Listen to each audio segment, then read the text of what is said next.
ਜਿਹੜੇ ਸਾਧ ਸੰਗਤ जी आखिरी समय तक ਦੇ ਬੋਲ ਸੀ ਨਾ ਉਹ ਆਪਸ ਵਿੱਚ ਸਿੰਘ ਇੱਕ ਦੂਸਰੇ ਨੂੰ ਮਖੌਲ ਕਰਦੇ ਸੀ। ਉਹਨਾਂ ਨੂੰ ਮੌਤ ਦਾ ਕੋਈ ਖੌਫ ਹੀ ਨਹੀਂ ਸੀਗਾ, ਕੋਈ ਡਰ ਹੀ ਨਹੀਂ ਸੀ ਮਨ ਦੇ ਅੰਦਰ। ਹੱਸ ਹੱਸ ਕੇ ਸ਼ਹਾਦਤਾਂ ਪਾਈਆਂ ਸੀਗੀਆਂ। ਜਦੋਂ ਇਹ ਫੌਜੀ ਅਫਸਰਾਂ ਦੇ ਲਿਖੇ ਹੋਏ ਬੋਲ ਨੇ ਕਿ ਅੰਦਰੋਂ ਫਾਇਰ ਆਉਂਦਾ ਸੀਗਾ ਤੇ ਅਸੀਂ ਬਹੁਤ ਹੱਸਦੇ ਸਾਂ ਕਿ ਇਹਨਾਂ ਹਥਿਆਰਾਂ ਨਾਲ ਇਹ ਸਾਡੇ ਨਾਲ ਕਿਵੇਂ ਲੜ ਲੈਣਗੇ। ਫਿਰ ਲੌਸਮੈਂਟਾਂ ਉਹਨਾਂ ਨੇ ਕੀਤੀਆਂ ਕਿ ਹਥਿਆਰ ਸਿੱਟ ਕੇ ਬਾਹਾਂ ਖੜੀਆਂ ਕਰਕੇ ਬਾਹਰ ਆ ਜਾਓ। ਜਦੋਂ ਵੇਖਿਆ ਕਿ ਅੰਦਰੋਂ ਤਾਂ ਕੋਈ ਪ੍ਰਕਿਰਿਆ ਨਹੀਂ, ਕੋਈ ਇਹੋ ਜਿਹੀ ਹਰਕਤ ਨਹੀਂ, ਫਿਰ ਕੁਝ ਫੌਜੀ ਭੇਜੇ ਸੀ ਸਿੱਖ ਫੌਜੀ ਮਹਾਂਪੁਰਖਾਂ ਨੂੰ ਮਨਾਉਣ ਵਾਸਤੇ। ਇਹ ਸਾਧ ਸੰਗਤ ਜੀ ਤਰੀਕੇ ਹੁੰਦੇ ਆ। ਜਿਵੇਂ ਗੁਰੂ ਹਰਗੋਬਿੰਦ ਸਾਹਿਬ ਜੀ ਦੇ ਉੱਪਰ ਵੀ ਮੁਗਲਸ ਖਾਨ ਚੜ੍ਹ ਕੇ ਆਇਆ ਸੀ ਨਾ, ਉਹਨੇ ਜ਼ੋਰ ਪੂਰਾ ਲਾ ਲਿਆ ਤੇ ਜਦੋਂ ਹੰਭ ਗਿਆ ਨਾ ਮਹਾਰਾਜ ਦੇ ਤੀਰਾਂ ਦੇ ਸਾਹਮਣੇ ਕੋਈ ਆਵਾਜ਼ ਨਾ ਚੱਲੀ, ਫਿਰ ਪਿੱਛੇ ਹਟ ਕੇ ਚਿੱਠੀ ਲਿਖੀ ਮਹਾਰਾਜ ਨੂੰ, ਕਹਿੰਦਾ ਅਜੇ ਵੀ ਸਮਾਂ ਤੇ ਨਹੀਂ ਤਾਂ ਤੁਹਾਡੀ ਜਾਨ ਮੈਂ ਬਖਸ਼ਾਂਗਾ ਨਹੀਂ, ਅਜੇ ਵੀ ਸਮਾਂ, ਬਾਜ ਫੜੋ ਤੇ ਨਾਲ ਚੱਲੋ ਮੇਰੇ, ਮੈਂ ਤੁਹਾਨੂੰ ਬਾਦਸ਼ਾਹ ਕੋ ਬਖਸ਼ਾ ਦਿਆਂਗਾ। ਤੇ ਸਤਿਗੁਰੂ ਜੀ ਨੂੰ ਇਹ ਜਦੋਂ ਚਿੱਠੀ ਮਿਲੀ, ਮਹਾਰਾਜ ਕਹਿੰਦੇ ਮੁਗਲਸ ਖਾਨ ਲਾਹੌਰੋਂ ਤਾਂ ਚੱਲ ਕੇ ਆ ਗਿਆ, ਹੁਣ ਇੱਥੇ ਪਿੱਛੇ ਹੋ ਚਿੱਠੀਆਂ ਲਿਖਦਾ, ਚੜ੍ਹ ਕੇ ਆ ਹੁਣ ਇੱਥੇ, ਹੋਰ ਤੈਨੂੰ ਦੱਸਾਂਗੇ ਕਿ ਵੀ ਚੜ੍ਹ ਕੇ ਗੁਰੂ ਕਿਆਂ ਤੇ ਆਈਦਾ ਤੇ ਉਹ ਕੀ ਭਾਵ ਵਿਖਦੀ ਹੈ। ਸਤਿਗੁਰੂ ਜੀ ਨੇ ਉਸ ਇਹ ਜਿਹੜੀ ਪ੍ਰੇਮ ਦੀ ਭਾਸ਼ਾ ਹੈ ਨਾ, ਇਹ ਤਾਂ ਪਹਿਲੋਂ ਬੋਲਣੀ ਚਾਹੀਦੀ ਸੀ ਨਾ, ਜਦੋਂ ਫੌਜ ਨਾਲ ਚੜ੍ਹਾ ਕੇ ਬਾਹਰੋਂ ਘੇਰਾ ਪਾ ਕੇ ਸਾਰਾ ਜਣਾ ਕੇ ਕਿ ਅਸੀਂ ਤੁਹਾਨੂੰ ਬੇਵਸ ਕਰ ਦਿੱਤਾ, ਤੇ ਫਿਰ ਪਿਆਰ ਦੀ ਭਾਸ਼ਾ ਬੋਲਣ ਦਾ ਤਾਤਪਰਜ ਹੁੰਦਾ ਕਿ ਗੋਡੇ ਟੇਕ ਦਿਓ ਤੇ ਗਿੱਦੜ ਬਣ ਜਾਓ, ਮੂਜੀ ਬਣ ਜਾਓ। ਇਹ ਪਿਆਰ ਦੀ ਭਾਸ਼ਾ ਉਸ ਸਮੇਂ ਬੋਲਣ ਦਾ ਇਹ ਸੰਦੇਸ਼ ਹੁੰਦਾ। ਹੋਰ ਕੋਈ ਉਹ ਪ੍ਰੇਮ ਨਹੀਂ ਜਤਾ ਰਹੇ ਹੁੰਦੇ ਉਸ ਸਮੇਂ। ਮੁਗਲਸ ਖਾਨ ਕੋਈ ਪ੍ਰੇਮ ਦਾ ਪੱਤਰ ਨਹੀਂ ਸੀ ਮਹਾਰਾਜ ਨੂੰ ਲਿਖ ਰਿਹਾ। ਉਸ ਸਮੇਂ ਧਮਕਾ ਕੇ ਡਰਾ ਕੇ ਸਤਿਗੁਰੂ ਜੀ ਨੂੰ ਚਾਹੁੰਦਾ ਸੀ ਕਿ ਮੇਰੇ ਵਸੀਕਾਰ ਹੋ ਜਾਣ। ਪਰ ਸਾਧ ਸੰਗਤ ਜੀ, ਸਤਿਗੁਰੂ ਜੀ ਨੇ ਜੇ ਇਹ ਅਸੂਲ ਨਾ ਦਿੱਤੇ ਹੁੰਦੇ ਤਾਂ ਫਿਰ ਕੁਝ ਹੋਰ ਤਸਵੀਰ ਹੁੰਦੀ। ਇਹ ਤਾਂ ਗੁਰੂ ਸਾਹਿਬ ਦੇ ਬਖਸ਼ੇ ਹੋਏ ਅਸੂਲ ਕਿ ਉਸ ਸਮੇਂ ਜ਼ਾਲਮ ਤੇ ਕਦੇ ਭਰੋਸਾ ਨਹੀਂ ਕਰਨਾ, ਕਦੇ ਉਹਦੀਆਂ ਗੱਲਾਂ ਤੇ ਯਕੀਨ ਨਹੀਂ ਕਰਨਾ। ਕਿਉਂਕਿ ਜਦੋਂ ਮਹਾਰਾਜ ਨੇ ਕਿਹਾ ਖੇਤ ਜੋ ਮੰਡਿਓ ਸੂਰਮਾ ਆਪ ਜੂਝਣ ਕੋ ਦਾਓ, ਉਦੋਂ ਫਿਰ ਤਾਂ ਜੂਝਣ ਦਾ ਦਾ ਸਮਾਂ ਆ ਗਿਆ, ਫਿਰ ਨਹੀਂ ਹੋਰ ਕਿਸੇ ਗੱਲ ਦਾ ਸਮਾਂ ਰਿਹਾ। ਜਦੋਂ ਫੌਜੀ ਭੇਜੇ 14 ਗਿਣਤੀ ਸੀ ਉਹਨਾਂ ਦੀ ਦੱਸੀ, ਜਦੋਂ ਅੰਦਰ ਉਹਨਾਂ ਤੇ ਆਪਣੇ ਜਰਨੈਲਾਂ ਦਾ ਸਾਰਾ ਸੁਨੇਹਾ ਜਾ ਕਰਕੇ ਸੁਣਾਇਆ, ਦੱਸਿਆ ਕਿ ਤੁਸੀਂ ਕਿਸੇ ਪ੍ਰਕਾਰ ਨਹੀਂ ਬਚ ਸਕਦੇ, ਥੋੜਾ ਹੀ ਸਮਾਂ ਹੈ ਤੁਹਾਡੇ ਕੋਲ, ਜੇ ਤੁਸੀਂ ਲੜੇ ਤਾਂ ਬੁਰੀ ਤਰ੍ਹਾਂ ਮਾਰੇ ਜਾਓਗੇ। ਮਹਾਂਪੁਰਖਾਂ ਵਿੱਚ ਇਹੋ ਜਿਹਾ ਸਾਧ ਸੰਗਤ ਜੀ ਬਲ ਸੀਗਾ, ਉਹਨਾਂ ਨੇ ਇਹੋ ਜਿਹਾ ਉਹਨਾਂ ਨੂੰ ਪ੍ਰੇਰਨਾ ਕੀਤੀ ਕਿ 14 ਦੇ 14 ਹੀ ਮਹਾਂਪੁਰਖਾਂ ਦੀ ਸ਼ਰਨ 'ਚ ਹੀ ਰਹਿ ਪਏ। ਬਾਹਰ ਵਾਪਸ ਮੁੜ ਕੇ ਫੌਜ ਨੂੰ ਕੋਈ ਜਵਾਬ ਨਹੀਂ ਦਿੱਤਾ ਤੇ ਯੁੱਧ ਕਰਦੇ ਹੋਏ ਇਸ ਮਹਾਯੁੱਧ ਦੇ ਅੰਦਰ ਉਹਨਾਂ ਨੇ ਵੀ ਵੀਰਗਤੀ ਨੂੰ ਪ੍ਰਾਪਤ ਕੀਤਾ। ਉਹਨਾਂ ਨੇ ਉਸ ਨੂੰ ਮਰਨ ਨੂੰ ਤਰਜੀਹ ਦਿੱਤੀ, ਕਿਉਂਕਿ ਜਿਸ ਕੰਮ ਵਾਸਤੇ ਫੌਜ ਵਿੱਚ ਭਰਤੀ ਕਰਦੇ ਆ ਤੇ ਜਦੋਂ ਉਸ ਧਰਮ ਤੇ ਹੀ ਆਂਚ ਆ ਜਾਵੇ। ਵੇਖੋ S.K. ਸਿਨਹਾ ਭਾਵੇਂ ਸਿੱਖ ਨਹੀਂ ਸੀਗਾ, ਪਰ ਫਿਰ ਵੀ ਉਸਨੇ ਕਿਹਾ ਕਿ ਇਹ ਮਨੁੱਖਤਾ ਦਾ ਸਾਂਝਾ ਸਥਾਨ ਹੈ ਸੱਚਖੰਡ ਸ੍ਰੀ ਹਰਿਮੰਦਰ ਸਾਹਿਬ। ਇੱਕ ਹਿੰਦੂ ਹੁੰਦਿਆਂ ਹੋਇਆ ਉਹਨੇ ਹਮਲਾ ਕਰਨ ਤੋਂ ਇਨਕਾਰ ਕੀਤਾ। ਤੇ ਜਿਹੜੇ ਕੋਈ ਫੀਤੀਆਂ ਦੇ ਅਹੁਦਿਆਂ ਦੇ ਭੁੱਖੇ ਸੀਗੇ ਤੇ ਅੱਜ ਉਹ ਫੀਤੀਆਂ ਅਹੁਦੇ ਕਿੱਥੇ ਗਏ? ਸਭ ਕੁਝ ਸਮੇਂ ਦੇ ਨਾਲ ਖਤਮ ਹੋ ਗਿਆ, ਪਰ ਲੋਕ ਪ੍ਰਲੋਕ ਦੇ ਅੰਦਰ ਉਹਨਾਂ ਨੇ ਕਲੰਕ ਖੱਟਿਆ, ਬੁਰੀ ਹਾਲਤ ਹੋਈ। ਤੇ ਜਿਸ ਵਕਤ ਫੌਜੀ ਅਫਸਰਾਂ ਨੇ ਇਹ ਲਿਖਿਆ ਕਿ ਅਸੀਂ ਫਿਰ ਕੋਈ ਜਦੋਂ ਹੋਰ ਕੋਈ ਚਾਰਾ ਨਾ ਚੱਲਿਆ ਤੇ ਫਿਰ ਫੌਜ ਨੂੰ ਹਰਿਮੰਦਰ ਸਾਹਿਬ ਦੇ ਕੰਪਲੈਕਸ ਵਿੱਚ ਉਤਾਰਨ ਦੇ ਵਾਸਤੇ ਤਿਆਰੀ ਕਰ ਲਈ। ਤੇ ਉਹਨਾਂ ਲਿਖਿਆ ਕਿ ਸਮਾਂ ਉਹ ਚੁਣਿਆ ਗਿਆ ਕਿ ਅਸੀਂ ਸੋਚਿਆ, ਕਿਉਂਕਿ CID ਨੇ ਦੱਸਿਆ ਸੀ ਕਿ ਮਹਾਂਪੁਰਖ ਆਪਣੇ ਸਾਥੀਆਂ ਨੂੰ ਬੜੇ ਸਮੇਂ ਨਾਲ ਹੀ ਸੁਆ ਦਿੰਦੇ ਆ ਤੇ ਵੱਡੇ ਅੰਮ੍ਰਿਤ ਵੇਲੇ ਉੱਠ ਕੇ ਨਾਮ ਦੇ ਵਿੱਚ ਉਹਨਾਂ ਨੂੰ ਜੋੜਦੇ ਆ ਕਿ ਅੰਮ੍ਰਿਤ ਵੇਲੇ ਉੱਠਣ ਦਾ ਮਹਾਤਮ ਹੈ, ਆਪਾਂ ਸਭ ਜਾਣਦੇ ਆ। ਤੇ ਸਿੰਘ ਸਾਰੇ ਅੰਮ੍ਰਿਤ ਵੇਲੇ ਉੱਠ ਕੇ ਬੰਦਗੀ ਕਰਦੇ, ਨਾਮ ਜਪਦੇ। उन्होंने ये CID सी कि 9 वजे नाल सौ जाते हैं, 10:30 वजे का समा उन्हें हमले वास्ते चुनिया। तो नहीं सी उन्होंने पता कि सिंह तो चाह नाल ही जागते पे है, आओ भगत करन लई वो तो तैयार पर तैयार बैठे है।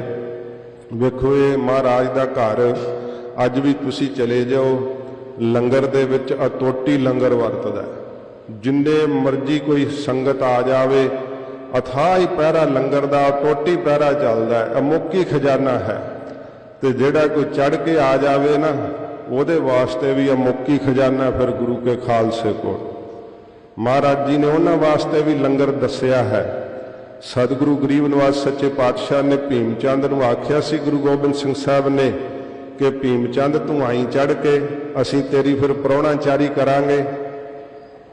प्राहुणाचारी फिर महाराज ने दसे कि साडे जिहड़े खपरे तीर है तो घिओ की मठियाई तरह वरतावांगे, ते जड़ियां गोलियां मींह वांग वरनगियां शक्कर पारे वरतावांगे, सूरमियां दीयां ढालां जड़ियां थालां दी तरह परोस देंगे, ते जड़ी श्री साहब चलेगी ते जलेबियां ही वरतणगियां।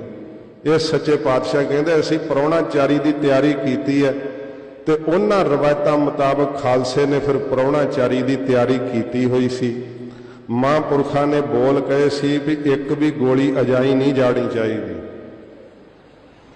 तो फिर कहा सीगा कि पहल नहीं करनी, खालसे की रवायत है पहल नहीं करनी, भावें चढ़ के आए है पहल इन्हों करन देनी।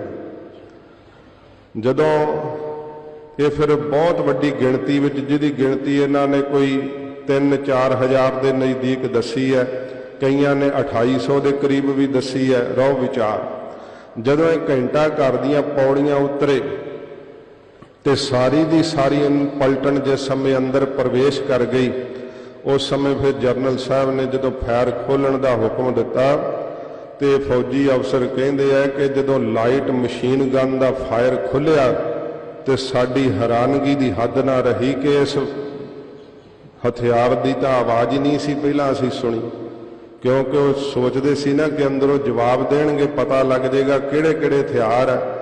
पर वो हथियार तो सिंघां ने चलाया ही नहीं। जदों चढ़ के आके बूटा सने अंदर बड़ी मिलटरी, तो फिर सिंघां ने उन्होंने मौत के घाट उतारिया। वो अफसर लिखते हैं कि एक भी फौजी जवान नहीं बचिया, जिहड़ा कोई बचिया सी वो बकरी दे मेमणे वांग कुरला रहा सीगा। इन्ना ज़्यादा ताबड़ तोड़ हमला किया।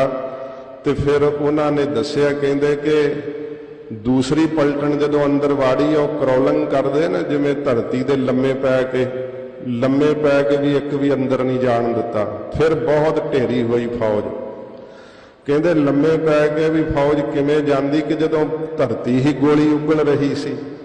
वो मोर्चे इस तरीके नाल जरनल साहब ने अंदर बनाए सी कि फर्श के पैरल ही गोली आउंदी सी, लम्मे पै के भी कोई अंदर ना जा सकिया। बहुत गह गच लड़ाई हुई। आ जिहड़े 4 जून का दिन है तो 5 जून का दिन है, ये साध संगत जी दरम्यानी रात बहुत ज़्यादा गोलाबारी हुई। टैंक भी अंदर ते समय प्रवेश होए। सानू दसन लग्या तो साध संगत जी वक्त लगता है जो गोली चलती है, युद्ध हुंदा है, बहुत ज़्यादा तबाही मचती है। उस समय का मंजर जिन्हों ने अपन अखां नाल वेखिया, जिहड़े कोई जलादां दा काम करते, जो उन्होंने शरीर चुके है, उन्होंने भी इंटरव्यूआं पईयां तुसीं वेख सकते हैं। कूड़े दीयां ट्रालियां विच ਸਿੰਘਾਂ ਦੇ शरीर उठा के इन्होंने साध संगत जी बाहर जा करके उन्हों का कट्ठियां का ही संस्कार किया, कोई खुरा खोज नहीं रहन दिता। तो उन्होंने दसन मुताबक कहते सानू फौज वालों शराब पियाई जाती सी। फिर भी इन्नी शराब पी के जदों असीं वो मंजर वेखदे सां ते सानू रातां नूं नींद नहीं सी आउंदी, क्योंकि वो सारा ही चफेरा बहुत ज़्यादा दर्दनाक सी, बड़ा ज़्यादा भयानक सी। लाशां ही लाशां खिलरियां पईयां सन। तो इन्हां ने लॉसमेंटां कर करके फौज दीयां लोथां चक्कीआं सीगियां ते लॉसमेंट करके जांदे सी। उदों सिंह भी धर्म युद्ध पालदे सी, फिर गोली नहीं सी चलाउंदे। इन्हां ने कोई निजम नहीं रखिया, पर सिंघां फिर भी निजम रख के लड़े कि जे वो लोथां चुकण आए नूं गोली नहीं मारी जे चढ़ के आए कि मैं हाँ आया, सामने डट के तो ਉਹਦੀ छाती ਨੂੰ चीरिया। इस प्रकार योधिया ने इत्थे साध संगत जीए महायुद्ध किया। श्रीमान संत बाबा जरनैल सिंह जी खालसा पिंडरां वाले महापुरखों की अगवाही विच ये युद्ध बड़ी वीरता नाल लड़िया। किवें जनरल सवेग सिंह जी शहीद होंदे है, अमर शहीद भाई अमरीक सिंह जी, बाबा थारा सिंह जी, अणगिणत सूरबीर जिवें साध संगत जी लाट ते भमटा अपने आपे नूं वारदा है, इवें सतगुरु जी के घर विच धर्म की रखिया वास्ते सूरबीर जिवें हासा शहीदियां पाउंदे है। ये कल दे दीवान में कल 6 जून का दिन है, तो जदों ये 6 जून तक घल्लूकारा चलिया श्री अकाल तख्त साहिब ते हरेक साल शहीदां की याद विच पंथ एकत्र हुंदा है, अरदास हुंदी है, शहीदां दे परिवारां नूं सन्मानित कीता जांदा है। तो साध संगत जी ये दिन होण करके, शहीदी दिहाड़े होण करके इतिहास आप जी नाल संखेप सांझ पाई है। तो समा आग्या नहीं दिंदा, आओ महाराज जी की पवित्र बाणी की लड़ीवार कथा सरवण करिए। सतगुरु जी के पवित्र चरणों का ध्यान करते हुए आखो जी।